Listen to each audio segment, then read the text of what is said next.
نادرا کے نئے قانون کے مطابق نادرا قانون کہتا ہے کہ آپ پہلے اپنی مرضی سے جاتے تھے اپنا شناختی کارڈ اپلائی کرنے کے لیے، اب آپ اپنی مرضی سے نہ جائیے، آپ قانون کے مطابق جائیں۔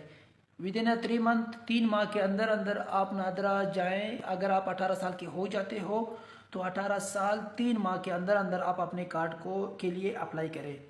ایک دوسری بات یہ کر رہا ہے کہ اگر آپ کے کارڈ ایکسپائر ہو جاتا ہے تو آپ 1 ماہ کے اندر اندر جائیں گے، اپنا نیا کارڈ بنانے کے لیے اپلائی کریں گے، اپنی مرضی ختم۔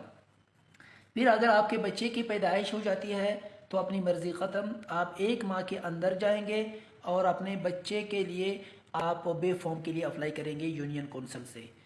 اور ساتھ میں اسی طرح اگر آپ کے خاندان میں کوئی کہتے ہیں فوت ہو جائے تو اس متوفی کی آپ 2 ماہ کے اندر کارڈ کینسل کریں گے۔